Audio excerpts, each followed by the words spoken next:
కనిపెట్టు, వస్తానన్నవాడు పక్కా వస్తాడు. జరిగేది ఖచ్చితంగా జరిగిస్తాను. ఈ మధ్యలో టైం ఉంది, వెయిట్ చేయి. యంగ్స్టర్స్కి అర్థమవుతుంది. చట్టం మమ్మల్ని అన్యాయం చేస్తున్నాయంటే వెయిట్ అండ్ సీ. దాని కొరకు సీరియస్గా ఆలోచించుకుంటాడు. అరే మా పాలకులు సరైన వారు కాదంటే కంగారు పడుకో.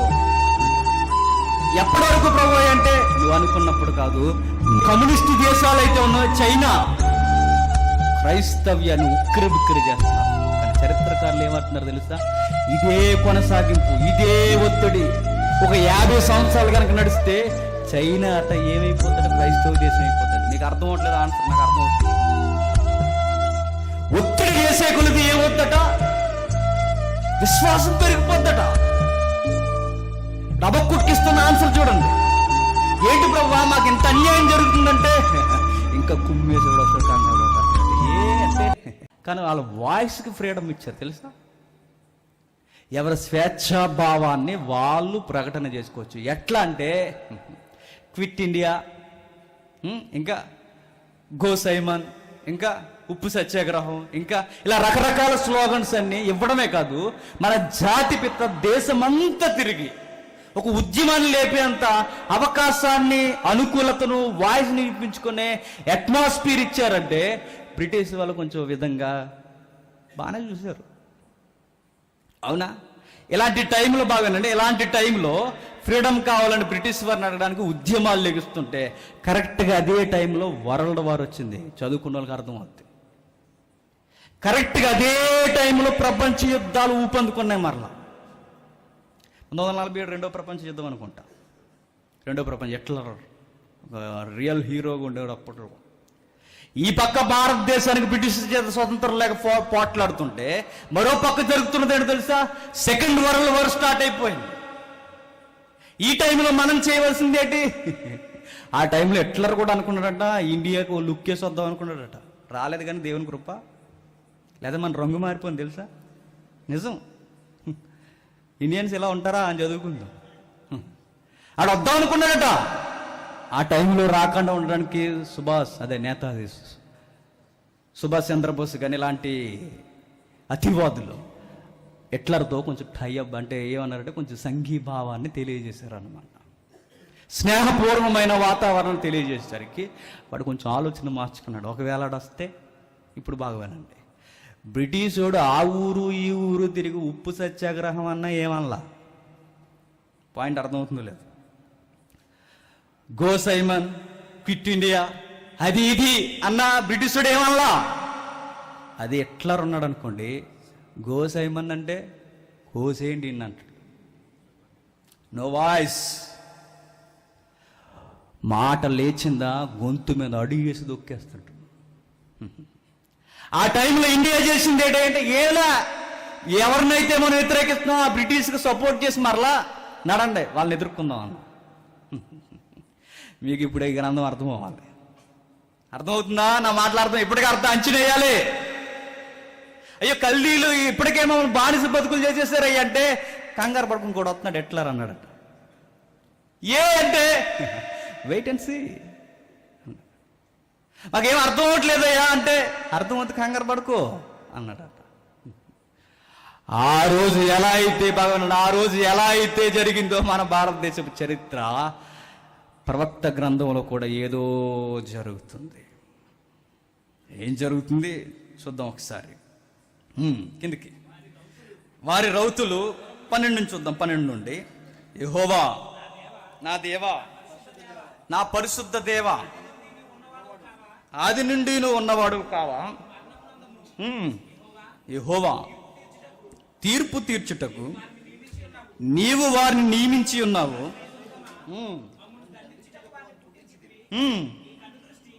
నీ కనుదృష్టి దుష్టత్వము చూడలేనంత నిష్కలంకమైనదిగా ఉన్నది కదా.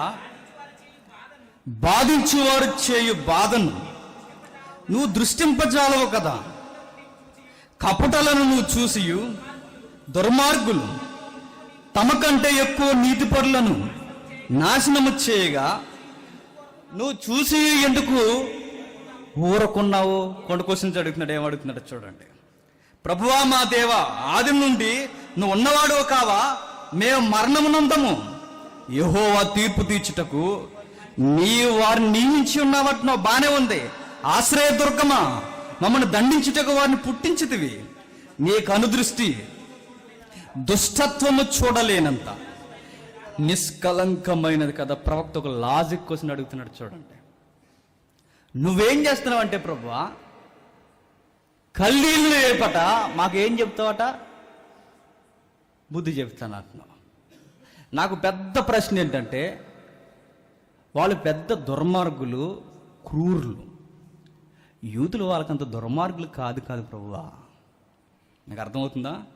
మరలా ఒకసారి చూడండి. అర్థం అవ్వట్లేదని నాకు అర్థమవుతుంది. 13 వచనం, నీ కనుదృష్టికి దుష్టత్వం చూడలేనంత నిష్కలంకమైనది కదా. బాధించేవారు చేయు బాధను నువ్వు దుష్టింపజాలవు కదా. కపటులను నువ్వు చూసియు దుర్మార్గులు తమ కంటే ఎక్కువ నీతిపరులను నాశనము చేయగా నువ్వు చూసి ఎందుకు ఊరకున్నావు? ఏలిక లేని, చూడండి ఏమంటున్నాడు, ఒక యుధముగా యూదుల్ని చూస్తే బాగా వినాలి ఇక్కడే. ఒక యుధముగా యూదుల్ని, ఇశ్రాయేలుని చూస్తే కల్దీల కన్నా మంచివారు. అవునా? కల్దీల కన్నా చాలా మంచివారు. అలాంటి నీతిమంతుల మీదనే పగ తీర్చుకోవడానికి, వాళ్ళని అనగదొక్కడానికి నువ్వెవరిని రేపుతున్నట్టున్నావు? కూరులైన దుష్టులైన వారిని రేపుతున్నట్టున్నావు. ఇదేంటి? నీతిమంతుల్ని అనీతిమంతులు రావడం ఏంటి అని నాకు అర్థమవుతుంది ప్రభా. చివరికి మేము ఎలాంటి వారు అంటే పురుగులు లాంటి అని అర్థమైంది మీలాంటి దృష్టిలో. అంటే జనరల్గా మాట్లాడుతున్నాడు అనమాట. మేము పురుగులు, చేపలు. ఎవడో వస్తాడు, గేలం వేస్తాడు, తీసుకెళ్ళిపోతాడు. కింద ఇందాక తల్లెత్తుకున్న సందర్భం. అంటే మాకు అర్థమైంది ఏంటంటే, మేము గోడ మీద బాగా పురుగులు. ఆ పురుగులు ఎవడో వస్తాడు, ఏటి ఎలా బాగుతున్నావు అని ఒక దెబ్బ కూడా చచ్చిపోతాం. మా లైఫ్కి డెఫినేషన్ లేదు. ఎవడో వస్తాడు, ఎరేస్తాడు, ఎరేసి లాక్కుంటాడు, నచ్చితే తీసుకెళ్తాడు, ఫ్రై చేసుకుంటాడు, లేదా పులిసెట్ వేసుకుంటాడు. అంటే మాకంటూ డెఫినేషన్ ఏం లేదు ప్రభువా. ఇంతే. నువ్వు చెబుతున్నది ఎలా ఉందంటే మేము పురుగులు, నువ్వు చెబుతున్నది ఎలా ఉందంటే మేము చేపలు. అంటే ఒక పనికిరాని జీవులు మేము.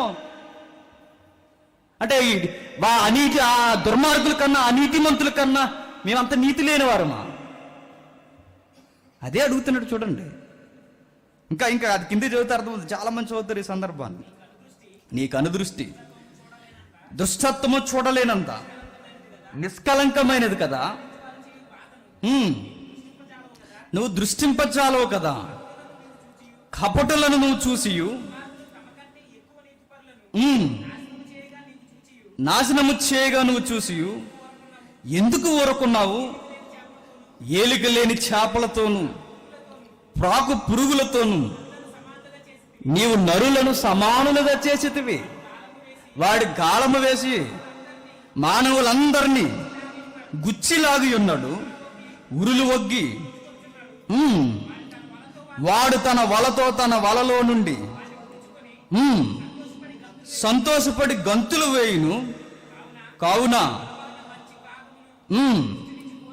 అని చెబుతూ 10 వాడు ఎల్లప్పుడూ తన వలలో నుండి దిమ్మరించుచుండవలెన ఎప్పటికీ మానకుండా వాడు జనుములను అతము చేయుచుండవలన. మేము పురుగులమా, పనికిరాని చేపలమా?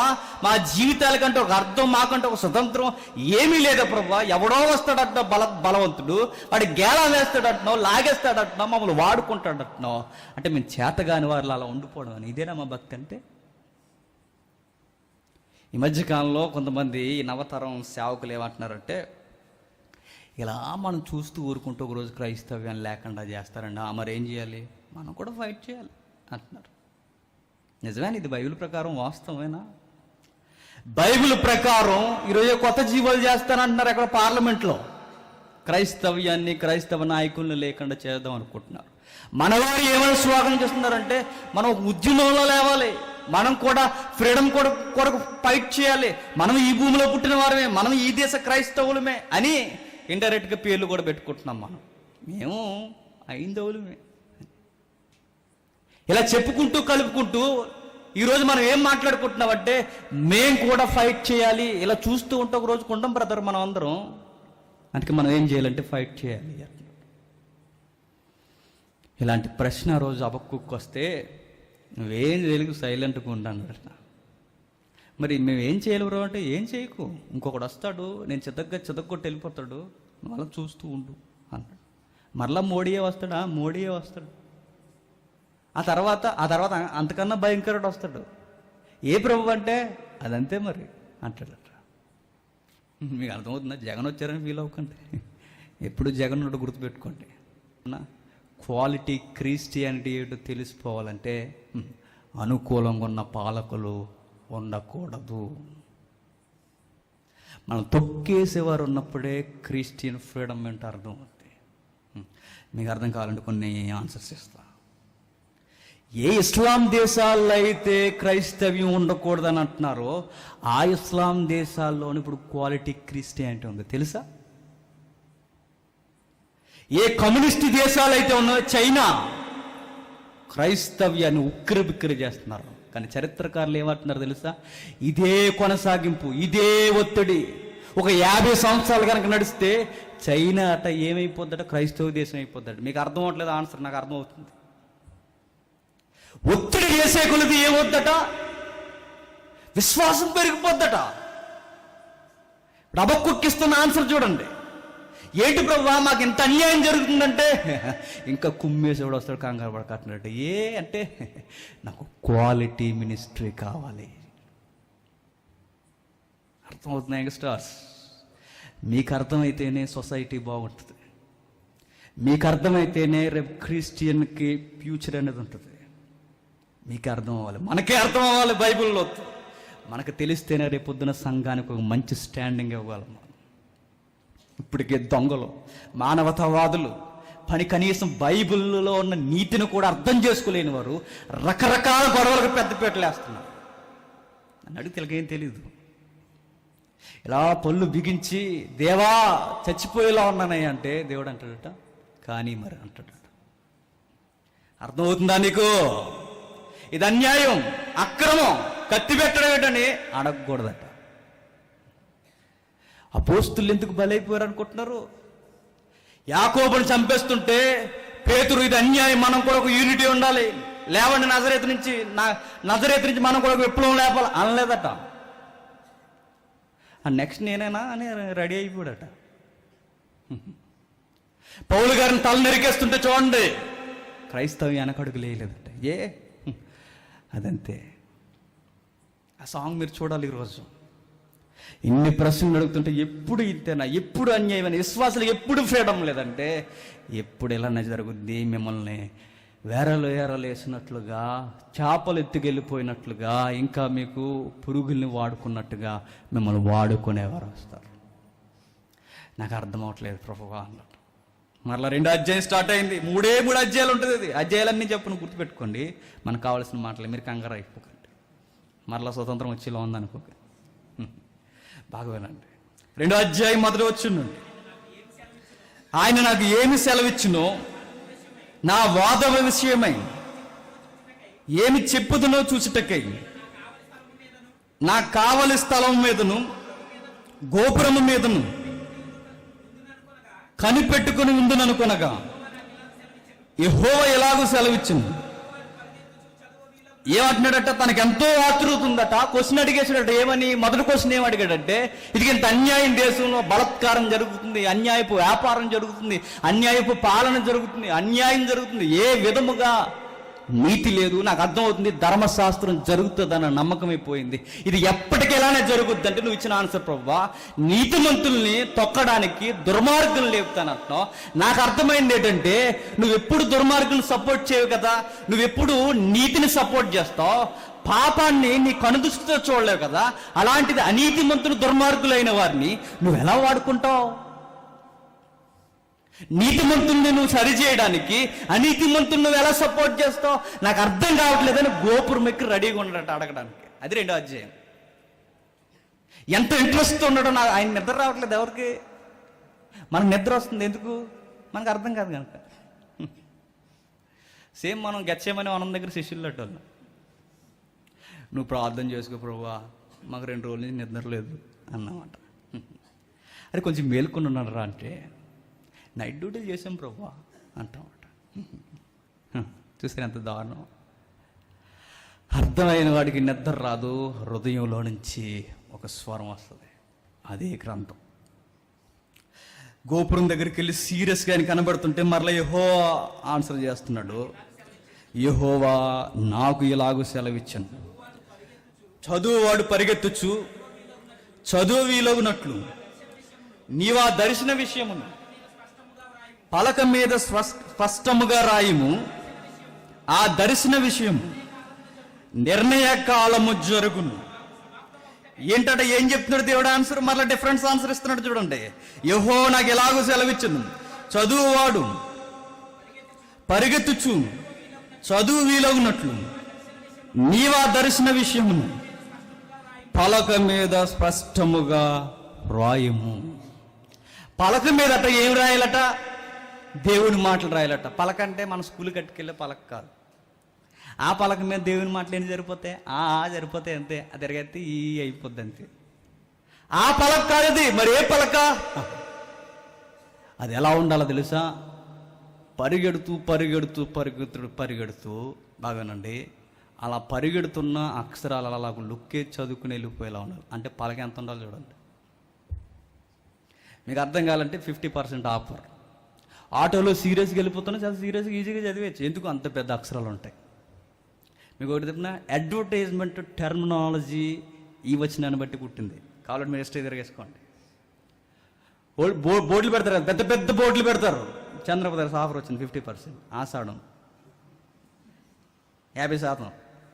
ఎంత పెద్ద బోర్డు పెట్టి, అంత పెద్ద బోర్డు ఎందుకు వెళ్తాను? నేను బైక్ మీద పోయినా, ఆటో మీద పోయినా, ఒక కారు మీద పోయినా, బస్సు మీద పోయినా చూస్తే వెంటనే చదివేసేలా, గ్రహించేలా పెద్ద అక్షరాలతో కనిపించేలా పెడతారట. హబక్కూక్ నువ్వు కూడా ఏం చేయాలి తెలుసా? పరిగెడుతున్నవాడు కూడా అర్థమయ్యా నువ్వు పెద్ద బోర్డెట్, అది పలక. ఆ పెద్ద పలకను ఎవడో జనరల్గా చూసినా వెంటనే అర్థమైపోవాలి. ఏమని అర్థమైపోవాలంటే నేను చెప్పింది అర్థమైపోవాలంట. ఏం అర్థమైపోవాలి? మరల కోసం అడుగుతున్నాను. ఏం అర్థమైపోవాలి? ఏం రాయని ప్రభు అంటే నువ్వు చూసిందే రాయి అన్నాడు. ఏం చూశాను ప్రభు అంటే దర్శనం చూపించాను కదా, అదే రాయి అన్నాడు. ఏం దర్శనం చూపించే ప్రభు అంటే కల్దీలు వస్తారని రాయి. అంటే పరిగెడుతూ పరిగెడుతూ పరిగెడుతూ చూస్తుండగానే కల్దీలు వస్తారా అన్నప్పుడు ఇంకేం పరిగెడతాడు? చదువుతున్నవాడి గ్రహించాలి. చాలా డెప్త్ లెసన్ అండి. మీకు అర్థమవుతుంది లేదు? అర్థం అవ్వాలని దేవునికి ప్రార్థన చేస్తున్నాను, ప్రార్థన చేసుకుంటూనే వచ్చాను. ఎందుకంటే అర్థమైతే సొసైటీని చూసే విధానం మారుద్ది. దేవునితో మాట్లాడడం తెలుస్తుంది మనకి. దేవునితో ఎలా మాట్లాడాలో, ఎలాంటి క్వశ్చన్స్ నేను రేట్ చేయాలి, అసలు క్వశ్చన్సే ఉండని ఒక ఆధ్యాత్మిక జీవితం నాకు వస్తుంది. అందుకే ప్రార్థన పూర్వకంగా వినండి. చదువువాడు గ్రహించేలా, చదువువాడు గ్రహించేలా పెద్ద అక్షరాలతో రాయవయ్యా. ఏమి రాయాలి ప్రభు అంటే నేను చూపించిన దర్శనం రాయి, కల్దీయుడు వస్తాడని రాయి. ఇంకా కిందకి మంచి మాట ఉంటుంది. ఆ దర్శన విషయము నిర్ణయకాలము జరుగును, సమాప్తమగుటకై ఆతురపడుచున్నది. అది తప్పక నెరవేరు రాయాలట. ఏమని? అది ఖచ్చితంగా జరుగుద్ది. ఏది? కల్దీయుడు వస్తాడన్నది ఖచ్చితంగా జరుగుద్ది. ఆతృతంగా ఉన్నది. ఏది? ఆ పరిస్థితి రావడానికి చాలా ఉబుకుతూ ఉబుకుతూ ఉంది, త్వరగా వచ్చేయాలని. ఇదంతా పలక మీద రాయి. ఏమని రాయని ప్రభు అంటే అది ఖచ్చితంగా వస్తుంది అని రాయి. రావడం పక్కా అని రాయి. సినిమా తెలుగు డైలాగ్ వస్తుంది, మామూలుగా రాదు, చాలా సీరియస్గా వస్తుంది. కానీ విషయం ఏంటో చెప్పినా అది మీరు అనుకున్నప్పుడు రాదు, నేను నిర్ణయించినప్పుడు వస్తుంది. ఇది రాయ్ అన్న. అప్పుడు దేవుడు ఒక ఆన్సర్ ఇస్తున్నాడు. ఆలస్యముగా వచ్చినను దాని కొరకు కనిపెట్టుము. బాగా వినండి. ఏం కనిపెట్టాలట? మరలా మోడీ రావాలని కనిపెట్టాలట. మీకు అర్థమవుతుందా? నాకు అర్థమవుతుంది. మీకు అర్థమైతే నేను చెప్తున్నాను, దేవుని చూసే విధానం మారిపోద్ది. మరలా ఎట్లరే కావాలా? మరలా నాకు వాళ్ళే, నా తొక్కేసిన వారు వాళ్ళే రావాలట. ఎందుకు ప్రభు అంటే అలా రావడంలో నీకు ఒకటి వస్తుంది. ఏంటి చెప్పిన? నిరీక్షణ అన్నాడు. ఏంటది? నిరీక్షణ. కనిపెట్టుట అంటే ఏంటి? నిరీక్షణ వస్తుంది. దేని కొరకు నిరీక్షణ? దేవుడు ఏదో చెయ్యబోతున్నాడన్న నిరీక్షణ వస్తుంది. ఇప్పుడు కొన్ని జనరల్గా కొన్ని ఎగ్జాంపుల్స్ మాట్లాడుకున్న ఎగ్జాంపుల్స్. దేవుడు నాకు న్యాయం చేయాలని కోరుకుంటున్నాను అనుకోండి, నా చుట్టూ చాలా ముడిపడి ఉంటాయి, నేను చాలా వాటికి ఆన్సర్ చేయాలి. నాకు ఆన్సర్ రావాలి అంటే నాతో నా ఫ్యామిలీ ముడిపడి ఉంది. నా ఫ్యామిలీతో నా ఫ్రెండ్స్ ఉన్నారు, నా శత్రువులు ఉన్నారు, నా చుట్టూ నా ఊరుంది. ఇదే కాదు, నా దేశం కూడా ఉంది, ఆ దేశంలో నా రాష్ట్రం ఉంది. దేవుడు ఒక వ్యక్తికి ఆన్సర్ చేయాలి అంటే ముందు ఎన్నిటికి ఆన్సర్ చేయాలి? ఎన్నిటికి ఆన్సర్ చేయాలి. ఇంకా మీకు బాగా అర్థం కావాలంటే, దేవా ఒకడి వల్ల నేను బాధపడుతున్నానయ్యా అంటే ఫస్ట్ నీకు ఆన్సర్ రావాలి అంటే ముందు వాడికి సమాధానం ఇవ్వడం దేవుడు మొదలెట్టాలి. ఈ టైంలో ఏమవుతుంది అంటే టైం పట్టుద్ది. మీకు అర్థమవుతుందా? ఒకడు నా వల్ల నాకు చాలా శత్రువుగా ఉన్నాడు ప్రభా, ఒకటి వల్ల నేను అనుభవించలేకపోతున్నాను, నాకు ఏంటి ఈ పొత్తు, ఏంటి బాధ అంటే దేవుడు అంటున్నాడు, నేను నీకు ఆన్సర్ చేయాలి అంటే ముందు వాడి లైఫ్ కొరకు నేను సీరియస్గా ఆలోచించాలి. ఎవడి కొరకు? నీ ఎనిమి. ముందు వాడిని మార్చాలి. వాడిని మారిస్తే నీకు ఆన్సర్ వస్తుంది. వాడు మారాలి అంటే టైం పట్టుద్ది. ఈ టైం ఎప్పుడు పట్టుద్ది నీకు తెలీదు, నాకు తెలుసు. నువ్వు చేయాల్సిందల్లా ఒకటే, కనిపెట్టు. అర్థమవుతుందా? ఏంటి ప్రభా ఏం సమాధానం ఇవ్వట్లేదు, 1వ తారీఖు కల్లా పిల్లలకి పీజీలు అనుకున్నావు, నువ్వు ఏంటి అసలు ఆన్సర్ ఇవ్వట్లేదంటే మనం ఎల్కేజీ. ఇంకా బైబిల్ దగ్గర మనకి స్టాండింగ్ రావట్లేదు. చూడండి ప్రభా, నేను కోరుకున్నది ఏంటి ప్రభా? సంఘం బాగుండాలనే కదా కోరుకుంటున్నాను, సార్వత్రిక సంఘం ఆరోగ్యంగా ఉండాలనే కదా కోరుకుంటున్నాను. ఈ విరోధ అన్ని జనాంగం ఏంటి ప్రభా మీదకు లేస్తున్నా, నువ్వు పట్టించుకోవట్లేదంటే పట్టించుకుంటున్నాను. నిర్ణయకాలంలో జరుగుద్ది, నువ్వేం చేస్తావు అంటే నిరీక్షణ కలిగి ఉండి అన్నాడు. ఎట్లా నాకు అర్థం కావట్లేదు. కింద ఆన్సర్ ఇస్తున్నాడు చూడండి. వారి యథార్థ పరులు కాక తమలో తాము అతిశయపడుదురు, అయితే నీతిమంతుడి విశ్వాసము వలన బ్రతుకును. ఎంత గొప్ప మాట చూడండి. అదేనండి ఈ గ్రంథానికి మొత్తం కీవర్డ్.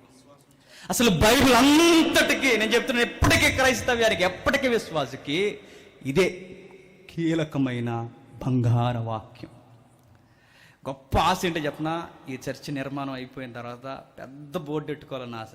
ఆ ఆశలో ఆ రెఫరెంట్ ఏంటో చెప్పిన ఇదే, నీతిమంతుడి విశ్వాసం వలన జీవించు. అంటే ఏంటి ప్రభువా? నాకు అర్థం కావట్లేదు ప్రభు అంటే దేవుడు అంటున్నాడు, నేను ఎంచుకున్న వారు క్రూరులే కాదంట్లా. మీకు డిసిప్లిన్ రావాలి అంటే వాడు పైనుంచి రావాలి. మరి వారిని వాడుకోవడం ఏంటి ప్రభు అంటే వాడికి డిసిప్లిన్ ఇస్తాను, కంగారు పడుకో. ఆయా కాలాలలో, నిర్ణయ కాలాల్లో జరుగుద్ది.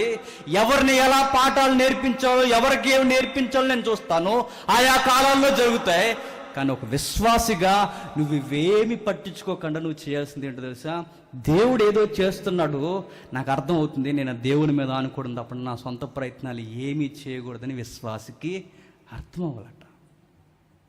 యోబు ఉన్నాడా? బాగా వినండి, పాట చూసి మళ్ళీ వద్దాం. యోబు ఉన్నాడా? యోబు గారి జీవితం పూర్తిగా కకలావికలం అయిపోయింది. ఆయన శరీరం కూడా రేపో మాపో మట్టిలో కలిసిపోద్దా అన్నట్టుందో చూస్తేనే. అలాంటి టైంలో యోబు గారు ఇచ్చిన ఆన్సర్ ఏంటో చెప్పిన, నా దేవుడు సజీవుడు, నన్ను విడిపిస్తాడు అన్నాడు. ఇదేం ఆన్సరు? నీ దేహమంతా కురుపులతో బట్టి ఇక రేపో మాపో చచ్చిపోతావయ్యా, నీ ఆస్తులన్నీ పోయాయి అంటే నువ్వేంటయ్యా అంటే యోబు అంటాడట, ఆయన నిన్ను నా మీదకు అనుగ్రహిస్తున్నాడంటే దేవుడు ఏదో నా కొరకు సీరియస్గా ఆలోచిస్తున్నాడు అని అర్థం. విశ్వాసట ఎలా జీవిస్తాడు నీతిమంతుడు? విశ్వాసం వలన జీవిస్తాడంట. విశ్వాసం అంటే దేవుడు ఏదో చేస్తున్నాడని దేవుణ్ణి అర్థం చేసుకోవడం అట.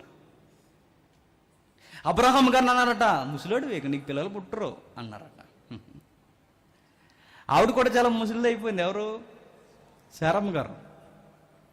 విచిత్రం ఏంటి చెప్పిన, రాత్రి సంతూరి ఆడ చూస్తే పెద్ద డౌట్, బిగ్గెస్ట్ క్వశ్చన్ ఏంటి చెప్పిన, ఒకప్పుడు చూసిన సంతూరి మమ్మీ ఇప్పుడు లేదు. మీకు వాస్తవం అర్థమైందో లేదో? నేను చిన్నప్పుడు చూసిన సంతూరి మమ్మీ ఇప్పుడు ఈ మమ్మీ వేరు. మరి అది ఇచ్చే యాడ్ ఏంటి? ఎప్పుడు నిగనిగలాడుతూ యవ్వనంతో పులకెత్తిపోతామట. మరి ఆవిడేది చూసిన ఆవిడ ఆ సోపే కదా వాడింది. లేదు,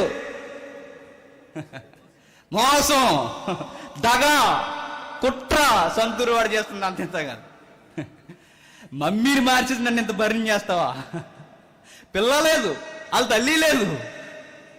ఇప్పుడు కాలేజీ కూడా ఎంప్లాయ్ ఆవిడ కూడా వచ్చేస్తుంది. అంటే అక్కడే మోసం. సంతూరు ఆడింది కూడా యవ్వనంగా ఉండదు. ఇప్పుడు అబ్రహామును చూసాంటున్నారట, అదే ఇంకేం లేదు, నీకు పిల్లలు పుట్టరంటే సీరియస్గా దేవుడు పిల్లల్నిచ్చాడు 100 ఏళ్ల వయసులో. సరే బుడుబుడు నడకలు నడుస్తున్నప్పుడు మరలా అబ్రహాం అన్నాడు, ఇచ్చే నీ కొడుకుని ఇచ్చేవయ్యా అన్నాడు. అప్పుడు అబ్రహాం మనసు చూడండి, నీతిమంతుడి విశ్వాసం వలన జీవించును. ఇచ్చేసాడట. ఎందుకు ఇచ్చేసేవయ్యా అంటే, మృతతుల్యమైన ఈ జీవితంలో కొడుకునిచ్చాడు, అవసరమైతే మృతుడైన నా కొడుకుని మరలా లేపుతాడు, అందుకే ఇచ్చేస్తున్నాను అన్నాడు. నీతిమంతుడు ఎలా జీవిస్తాడు? విశ్వాసం వలన జీవిస్తాడు. నువ్వు కనుదృష్టి ఉంచాల్సినది నీ చుట్టూ జరుగుతున్న శ్రమ కాదు. నా దేవుడు ఇవన్నీ అనుగ్రహిస్తున్నాడంటే ఏదో నా నుంచి క్వాలిటీ కోరుకుంటున్నాడు అని అర్థం. నాకు శ్రమ రావట్లేదు లేదంటే గుర్తుపెట్టుకోండి, నాకు ఇంకా స్టాండింగ్ రాలేదని అర్థం.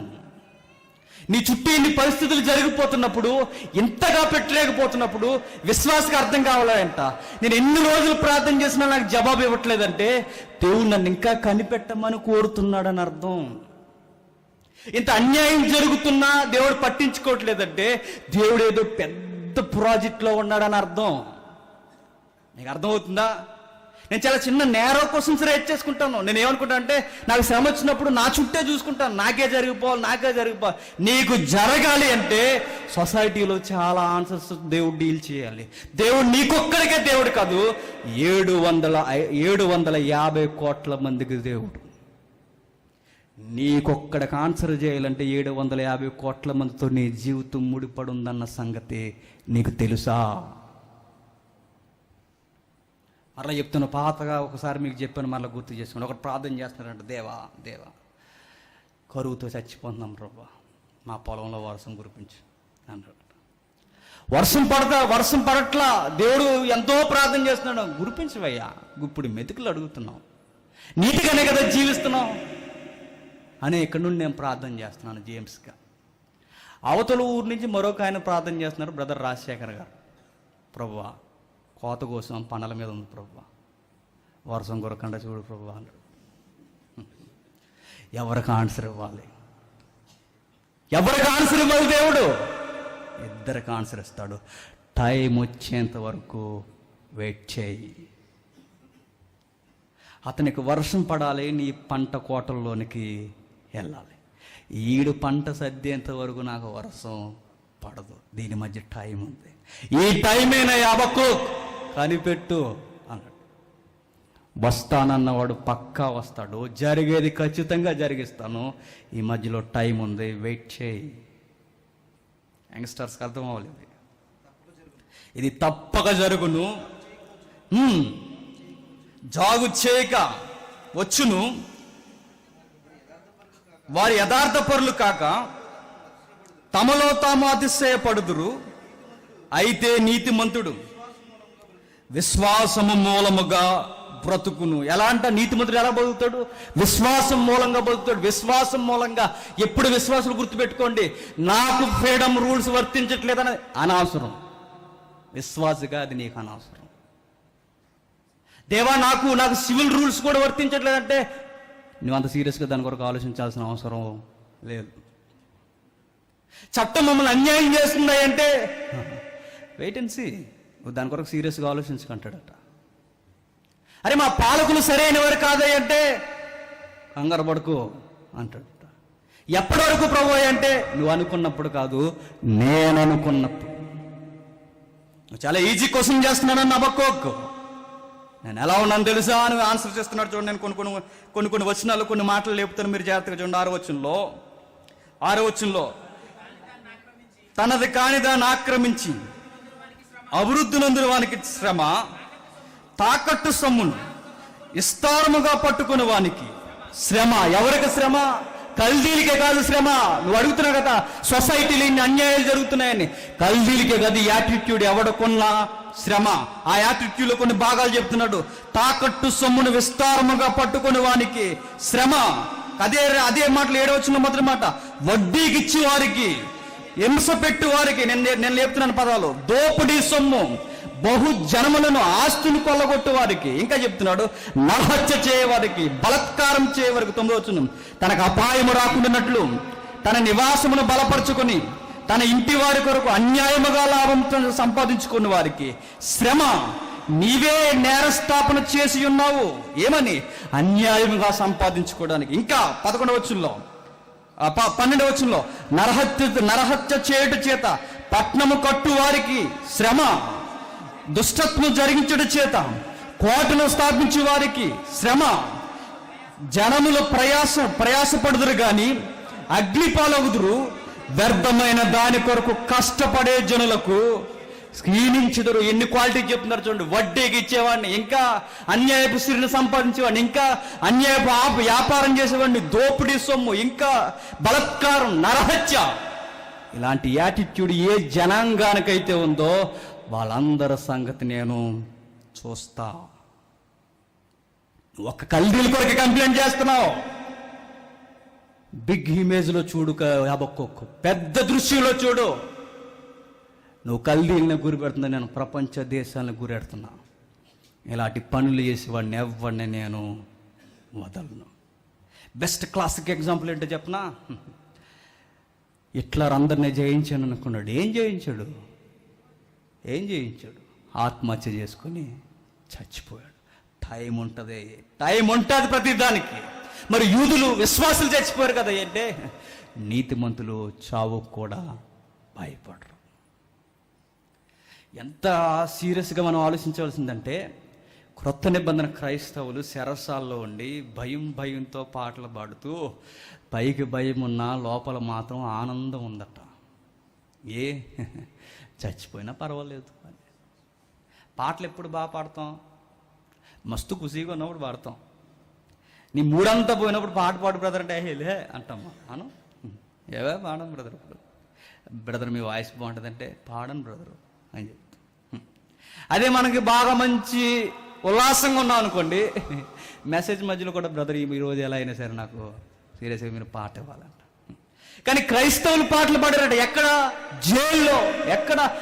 చిత్రవదకు గురవుతున్న ప్రాంతాల్లో. అంటే బయటికి భయం, లోపల ఆనందం. అంటే మా దేవుడు ఏదో చేయబోతున్నాడు అని. విశ్వాసట దేవుడిని అర్థం చేసుకోవాలట. దేవుడు నాకు ఆన్సర్ ఇవ్వట్లేదంటే ఆయన ఏదో పెద్ద ప్రాజెక్ట్లో ఉన్నాడని అర్థమట. అది ఆన్సర్. ఈ సాంగ్ చూడండి, ఇప్పుడు అర్థం కాకపోవచ్చు, మరలా రెండోసారి అయిన తర్వాత చూద్దాం. విశ్వాసులు ఎలా చచ్చిపోయారు. పేతురు బొంకుతాడు. ఏమన్నా తెలుసా? ప్రభువా, చావనైనా చేస్తాను కానీ నిన్ను ఎరుగునని మాత్రం నేను అననంటే ప్రభు అన్నాడు, ముమ్మారు ఎరుగనని అంటావు అన్నాడు. ఆ మాట జరిగిన తర్వాత ఫ్యాషన్ ఆఫ్ ది క్రైస్ట్లో భలే తీసాడంటే డైరెక్టర్ మెల్ గిబ్సన్. 3వసారి అబద్ధం ఆడుతున్నప్పుడు పేతురు కళ్ళల్లోకి కళ్ళు పెట్టి చూస్తాడు ప్రభు. ఆ పిడిగుద్దుల మధ్య నుంచి కింద పడి పేతురికి ఒక లుక్ ఇస్తాడు దేవుడు. నేను అన్నది జరుగుతుంది చూసావా అని తల కొట్టుకుంటూ మోకలేసు, అయ్యో ఎంత అన్యాయం చేశానే, పాపం చేశానని ఎంతగా సిద్ధపడిపోయాడు తెలుసా? ప్రభు కొరకు తల కిందులుగా సిలువేయించుకోవడానికి రెడీ అయిపోయాడు. పాపంలో పట్టబడిన స్త్రీ ఆయన కొరకు పరుగునొచ్చి పాపం మానేసుకుంటే, మత్తయ్య ట్యాక్స్ కలెక్టర్ రావయ్యా అంటే ఏడుస్తూ వచ్చేసాడు. మరలా ఇంకెప్పుడు పాపం చేయలే. ఏం సాధించాడు మత్తయ్య అంటే? ఏం సాధించలా, హతసాక్షి అయిపోయాడు. యాకోబు తల నరికేశారు, యోహాను తీసుకెళ్లి పద్మాస దీపంలో పడేశారు. బైబిల్లో క్రైస్తవ చరిత్రలో ఒక మహానుభావుడు ఉన్నాడు, ఆయన పేరు పౌలు గారు. పోయిన వారం పౌలు గారి యొక్క మూవీ ఇక్కడే వేసాం. నిజంగా ఆ మూవీ చూసిన తర్వాత పౌలు గారు హతసాక్షి అయ్యారని తెలుసు. ఆ మూవీ చూసిన తర్వాత నా కళ్ళ ముందు తిరుగుతూనే ఉంటుంది ఆ దృశ్యం. నిజంగా ఏడ్ చేస్తామండి. శరసాల్లో ఉండి బాధపడుతూ, ఆయన బాధ అంతా ఏంటో తెలుసా? నేను గతంలో చాలా తప్పు చేశానని. ఆయన ఆనందం ఏంటో తెలుసా? త్వరగా క్రీస్తు దగ్గరికి వెళ్ళిపోవాలని. ఆయన ఎంతగా అంటే నిజంగా అండి, బైబిల్ ఆయన బయటికి పంపించడానికి చేసిన ప్రయత్నం అంతే కాదు. ఆ మూవీ చూసిన తర్వాత నాకు పౌలు గారి మాటల మీద విపరీతమైన గౌరవం పెరిగిపోయింది. ఎవరు తీశారో తెలియదు కానీ డైరెక్టరు మంచి పర్సన్ ఎన్నుకున్నాడు. ఆ చావుకి ఆ వృద్ధాప్యంలో ఆయన కుంటూ వెళుతున్నప్పుడు తలాలా ఆ దుఃఖం మీద పెట్టి ఎక్కడ చూస్తారో తెలుసా? సరాసరి ఆ పరలోకానికి నేను రెడీ అని. గుండెల్లో బాగానండి, బయట భయంగా ఉంటుంది విశ్వాసికి, లోపల ఆనందం ఉంటుంది. ఇస్లామిక్ కంట్రీలో క్రైస్తవులు తల నరికేస్తున్నా వద్దొద్దంట్లా. మీరు ఆ వీడియో చూసారు లేదో? మమ్మల్ని చంపొద్దు ప్లీజ్, నాకు పిల్లలు ఉన్నారంట్లా.